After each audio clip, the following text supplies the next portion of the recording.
कहानी के शुरू में हम स्कूल में कुछ बच्चों को देखते हैं। इन्हीं में रूबी भी थी, जो सब बच्चों के साथ बैठी खाना खा रही थी। तभी अचानक से उधर एक बच्ची की आंखें नीली हो जाती हैं और वो कांपने लगती है, जिसके बाद वो नीचे गिर गई थी और थोड़ी ही देर बाद उसकी मौत हो जाती है। किसी को कुछ समझ नहीं आता कि उसके साथ क्या हुआ। सभी घबरा गए थे। इसके बाद हमें पता चलता है कि ये एक वायरस है जो सिर्फ बच्चों में फैल रहा है। साइंटिस्ट इसको हल करने की कोशिश कर रहे हैं, पर अभी तक इस वायरस का कोई तोड़ सामने नहीं आया। और इसी तरह वक्त के साथ साथ 90% बच्चे इस वायरस का शिकार होकर मर जाते हैं, जिसके बाद हमें अमेरिका के प्रेसिडेंट दिखाए जाते हैं, जो बताते हैं कि इनका बेटा भी इस वायरस की लपेट में है। सब साइंटिस्ट डॉक्टर मिलकर इसका हल निकाल रहे हैं। उन्हें उम्मीद है कि उनका बेटा और बाकी सब बच्चे ठीक हो जाएंगे। प्रेसिडेंट कहते हैं कि अगर आप लोगों को कोई भी बच्चा ऐसा बीमार नजर आता है तो जल्द उसको CDC डिपार्टमेंट में भेज दें, जिधर साइंटिस्ट और डॉक्टर मिलकर उनका इलाज करेंगे। We will find a cure and we will save. अब इन्हीं बच्चों में से रूबी भी थी, जो इस वायरस का शिकार हो चुकी थी। उसका बर्थडे था। उसके मॉम डैड उसको काफी अच्छे से मनाते हैं और उसको बहुत अच्छे अच्छे तोहफे देते हैं, पर साथ ही वो अपनी बेटी की वजह से बहुत ज्यादा परेशान भी थे कि कहीं इस बीमारी की वजह से रूबी को कुछ हो न जाए। अब रात को सबके सोने के बाद रूबी अपनी मॉम के पास आकर बैठ जाती है और उनका हाथ पकड़ लेती है, पर अचानक से उसकी आंखों का रंग ऑरेंज हो जाता है और वो घबरा कर वहाँ से चली जाती है। अब सुबह को जब रूबी अपनी मॉम के पास जाती है तो हैरान कर देने वाली बात ये थी कि उसकी मॉम उसको पहचान ही नहीं पाती। वो अपना रात का तोहफा भी दिखाती है, कहती है ये आपने मुझे दिया था, मैं आप ही की बेटी हूँ। पर उसकी मॉम को उसकी किसी बात पर यकीन नहीं था। उन्हें लग रहा था कि ये कोई बीमार बच्ची है जो पुलिस से बचकर भाग रही है, इसीलिए वो उसको CDC की टीम के हवाले कर देती है। उनकी टीम आकर रूबी को ले जाती है, जहाँ बस में उसके साथ और भी बच्चे थे जो उसकी तरह ही बीमार थे। अब इनको बेस में ले जाया जाता है और लाइन बनाकर इनको अंदर भेजा जाता है, लेकिन तभी उधर एक लड़का गार्ड से बदतमीजी कर रहा था, जिस बात पर गार्ड उसको बहुत मारते हैं। ये देखकर रूबी बहुत ज्यादा डर जाती है। फिर अब इन सब बच्चों को चेकअप के लिए डॉक्टर के पास भेजा जाता है। जब रूबी की बारी आती है, डॉक्टर इसको बताते हैं कि ये बीमारी म्यूटेशन की वजह से आई है, जहाँ पर इंसान की जीन्स में तब्दीली की वजह से, जो इंसान को कुछ और ही बना देती हैं, और इससे सब बच्चों में खास किस्म की पावर्स ताकतें आ रही हैं। पर ये सब में एक जैसी नहीं है, हर बच्चा अलग पावर रखता है और इसीलिए हमने कलर्स, सब रंगों के नाम पर उनको नाम दिया है। सबसे पहले आते हैं ग्रीन, सब्ज, जो सबसे ज्यादा ज़हीन होते हैं, फिर ब्लू, नीले, जिनके पास किसी भी चीज को उठाने की ताकत हो, फिर आते हैं गोल्डन, जो बिजली को कंट्रोल कर सकते हैं। मगर ये सभी महफूज रंग हैं, पर इन सब में जो सबसे ज्यादा खतरनाक रंग है वो रेड और ऑरेंज है, लेकिन ये बहुत कम पाए जाते हैं। अब डॉक्टर रूबी का टेस्ट शुरू करते हैं। इनको पता चलता है कि रूबी भी ऑरेंज है और अब इसीलिए डॉक्टर एक इंजेक्शन लेकर उसे मारने आने वाले थे। तभी रूबी वहाँ से भागने लगती है, लेकिन डॉक्टर ने उसे पकड़ लिया था। पर रूबी डॉक्टर की आंखों में देखकर उनके दिमाग में ये फिट कर देती है कि रूबी ग्रीन है और डॉक्टर अब उसको ग्रीन क्लियर कर देता है। यानी कि रूबी के पास ये पावर थी कि वो किसी के भी दिमाग को अपने कंट्रोल में करके उसे अपने मुताबिक चला सकती थी, यानी जैसा वो चाहती थी वैसा हो सकता था। फिर इसके बाद सब बच्चों को ग्रीन, गोल्डन और ब्लू कपड़े पहना दिए जाते हैं। इनमें कोई भी रेड और ऑरेंज नहीं था, क्योंकि उन्हें इन्होंने पहले ही मार दिया था। अब वक्त के साथ साथ रूबी थोड़ा बड़ी हो जाती है। वहाँ पर ये ग्रीन बच्चों के साथ रह रही थी। जो काम ज़हीन बच्चे आसानी से कर लेते थे, ये नहीं कर पाती थी, क्योंकि ये तो ऑरेंज थी। एक दिन गार्ड को रूबी पर शक हो जाता है। अब खैर इनको वहाँ पर एक आवाज सुनाई जाती है। वो आवाज सिर्फ वहाँ पर रहने वाले खास लोग ही महसूस कर सकते थे, जिनमें पावर्स थी।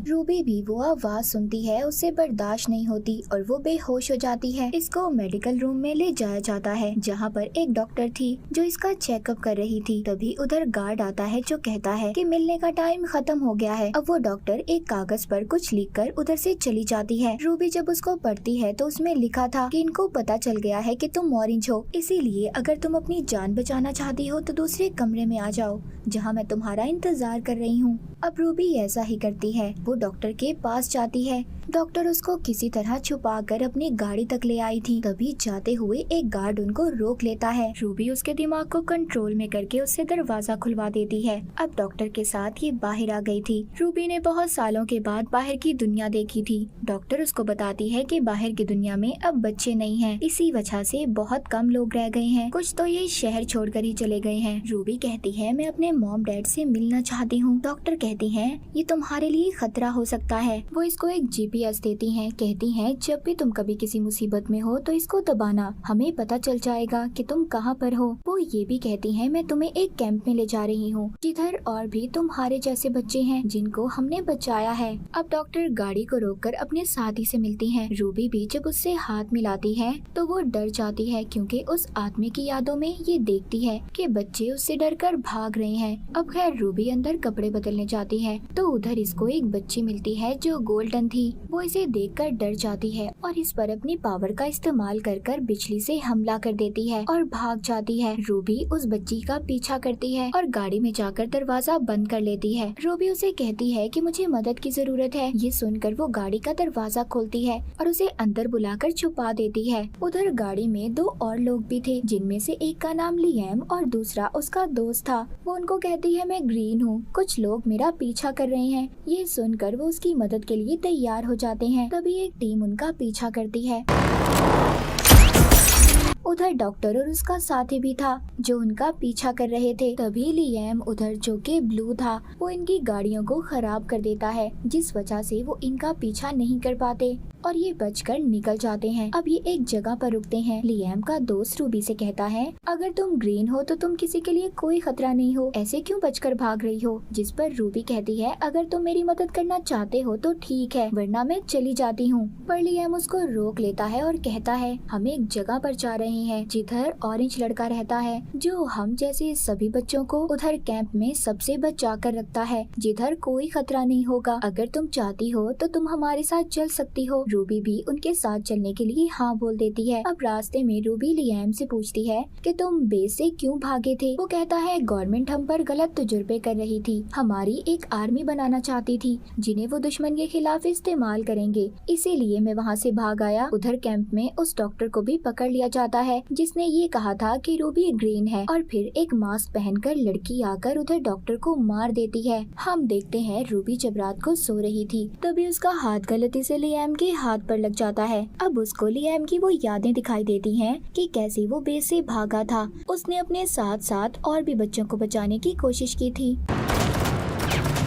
पर नहीं बचा पाया। जिसके बाद गोल्डन बच्ची रूबी को अपना एक ड्रेस देती है जिसे पहनकर वो बहुत ज्यादा अच्छी लग रही थी। लिएम भी उसकी तारीफ करता है। तभी उधर दो आदमी इनको बुरी तरह घूरने लगते हैं। रूबी इनके दिमाग को अपने काबू में कर लेती है और फिर जिसके बाद ये लोग अपनी वैन में बैठकर चले जाते हैं जिधर प्रेसिडेंट के बेटे की रिकॉर्डिंग चल रही थी। वो कहता है अगर मैं ठीक हो सकता हूँ तो तुम क्यों नहीं। जिसके बाद ये एक मॉल से बहुत सारी शॉपिंग भी करते हैं क्योंकि वहाँ पर कोई भी नहीं था। पर तभी वहाँ पर कुछ बच्चे इन पर हमला कर देते हैं। गोल्डन बच्ची भी अपनी बिजली जैसी पावर का इस्तेमाल करती है और उन्हें रोक लेती है।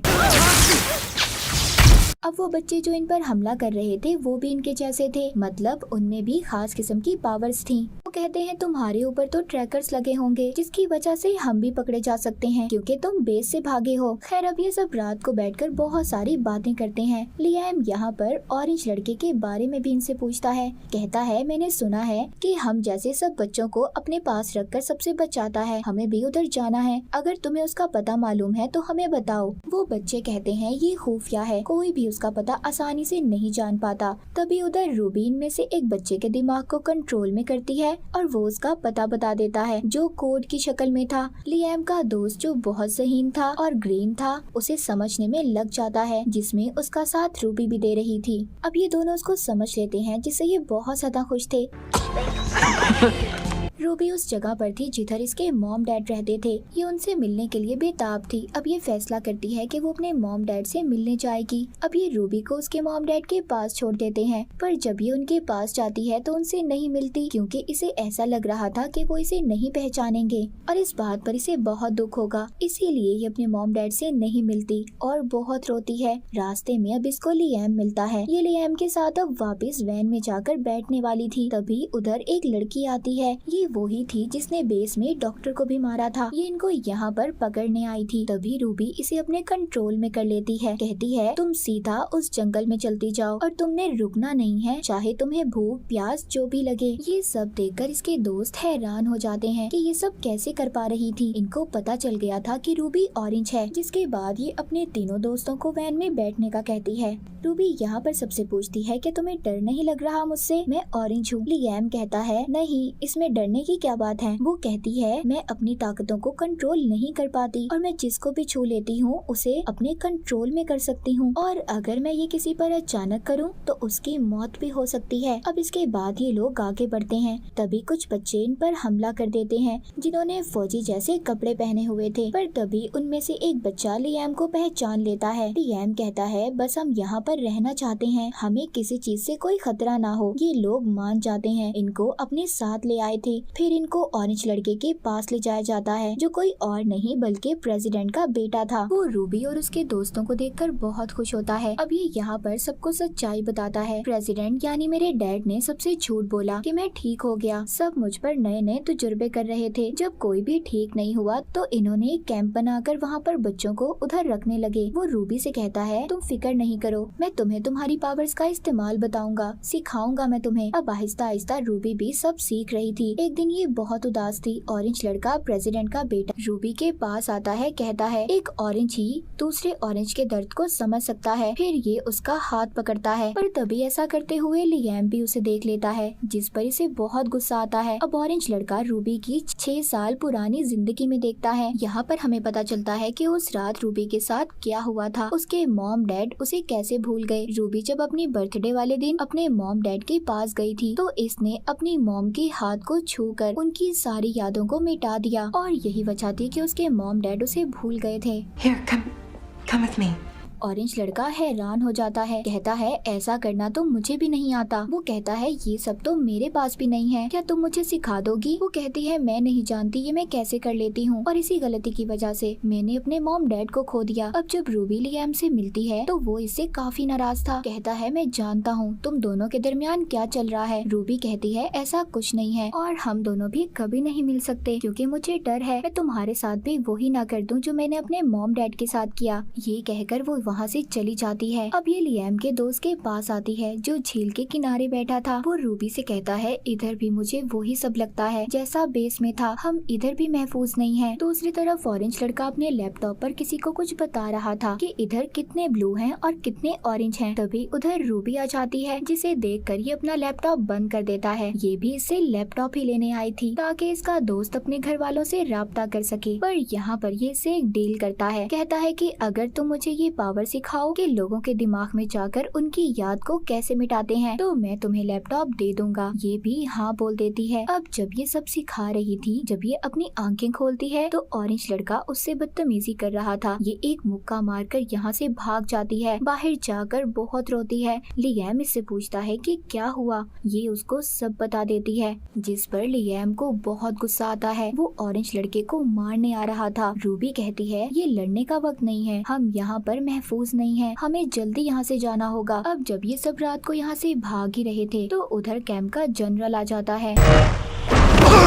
अब ऑरेंज लड़का भी उधर आ गया था। यहाँ पर इन्हें पता चलता है कि ऑरेंज लड़का जो प्रेसिडेंट का बेटा था वो भी बेस के लोगों के साथ मिला हुआ था जो बच्चों की आर्मी बनाना चाहते थे। ये लियाम को अपने कंट्रोल में कर उसे बहुत मारता है, पर तभी रूबी उस जनरल को कंट्रोल में करके उसे मार देती है। गोल्डन लड़की भी अपनी बिजली का इस्तेमाल कर उन पर हमला करती है, जिसके बाद रूबी अपने तीनों दोस्तों को यहाँ से जाने का कहती है और फिर अकेले ही ऑरेंज लड़के का मुकाबला करती है। इसके सभी गार्ड्स को कंट्रोल में करके इन्हें कहती है कि इस पर गन कर लो, पर ये दोबारा उन्हें कंट्रोल में कर उन्हें आपस में ही मरवा देता है। अब रूबी भी उसे कंट्रोल करने की कोशिश करती है, पर मामला उल्टा हो गया था। वो लड़का इसको अपने कंट्रोल में कर लेता है। वो कहता है कि मैं तुम्हारे अंदर से सारी उदास कर देने वाली सोचों को निकाल दूंगा, फिर हम दोनों मिलकर दुनिया में राज करेंगे। पर इससे पहले रूबी उसके कंट्रोल में आते हुए हेलीकॉप्टर के पायलट को कंट्रोल करके ऑरेंज लड़के के ऊपर गिरा देती है। उधर दूसरा हेलीकॉप्टर इस पर बॉम्ब गिराता है, पर लियाम के दोस्त ने इसे बचा लिया था, लेकिन अब वो भी जख्मी हो गया था। रूबी को कुछ समझ नहीं आता इसे क्या करना चाहिए। इसको उस डॉक्टर का दिया हुआ GPS याद आता है, जिसने सबसे पहले बेस से निकलने में इसकी मदद की थी। ये उसे दबा देती है। वो डॉक्टर अब अपने साथी के साथ आकर इन्हें बचा लेती है। इनको एक घर में लाया गया था। अब जब रूबी को होश आता है तो वहाँ पर डॉक्टर बताती है तुम्हारा दोस्त हॉस्पिटल में है और लियाम वो यहाँ से जाना चाहता है, वो यहाँ पर नहीं रहना चाहता। डॉक्टर बताती है हम तुम्हारे दुश्मन नहीं हैं, हम बस प्रेसिडेंट को पकड़वाना चाहते हैं, उसका सच सामने लाना चाहते हैं कि वो बच्चों के साथ क्या कर रहा है। हमें इस मिशन में तुम्हारी जरूरत है, तुम यहाँ की लीडर बन सकती हो, पर लियाम तुम्हें अकेला नहीं छोड़ेगा। ये सुनकर अब रूबी लियाम के पास जाती है और उससे मिलती है। आखिरकार वो उसके करीब आ जाती है और आहिस्ता आहिस्ता उसके दिमाग से सारी यादों को निकाल देती है ताकि वो यहाँ से जा सके, उसकी जान को खतरा ना हो। अब जब लियाम की पुरानी यादें जा चुकी थी, वो डॉक्टर से पूछता है कि मैं कहाँ पर हूँ, जिस पर वो कहती है तुम हमारे पास हो, अगर जाना चाहते हो तो जा सकते हो। लियाम अब वहाँ से अपने घर की तरफ चला जाता है। रूबी को ये देखकर बुरा लग रहा था, उसे दुख हो रहा था कि वो उसे भूल गया है। उधर दूसरी तरफ ऑरेंज लड़का दिखाया जाता है जो अभी भी जिंदा था। उसके सामने उसकी आर्मी थी, वो सब बच्चे जिनको इसने अपने कंट्रोल में किया था। उधर दूसरी तरफ इसका मुकाबला करने के लिए रूबी तैयार थी, जो इसके बाद इकलौती ऑरेंज थी।